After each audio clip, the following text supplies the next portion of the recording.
Manchester City to win it. David Luiz. Beautifully worked and superbly finished.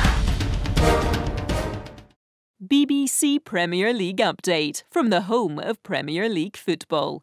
Hello from Colm Harrison at the BBC Sports Centre. Manchester City and Tottenham both won in the Champions League on Tuesday to make sure of finishing top of their respective groups. Both teams had already qualified for the last 16. Harry Kane and Son Heung-min scored for Tottenham as they came from behind to win 2-1 at Borussia Dortmund. In the same group, Real Madrid won 6-1 at Apoel Nicosia to join Spurs in the knockout stage. Meanwhile, Raheem Sterling scored the only goal of the game as Manchester City beat Feyenoord to finish top of Group F. Also in that group, Napoli beat Shakhtar Donetsk 3-0.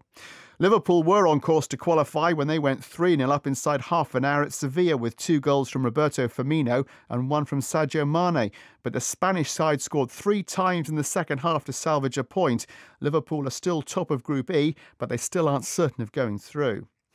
The Everton striker Oumar Niasse has become the first Premier League player to be charged by the FA for successful deception of a match official. The Senegal international won a controversial penalty after minimal contact in Saturday's match at Crystal Palace. Leighton Baines scored the resulting penalty in a match that finished 2-2. Everton says they'll appeal against the charge. Well, simulation or diving, which is spotted during a match, doesn't result in a suspension.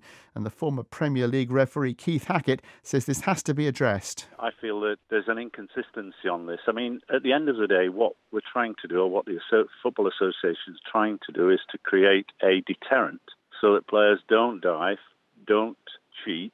And I think as a response to that, it should be consistent. So if a yellow card is given to a player for an act of simulation seen by the referee, then I think equally that should receive a 2-match suspension in the same way that a panel who makes the judgment and says, yes, he's acted to deceive the referee, then equally he gets a 2-match suspension. Seems to be inconsistent on that one.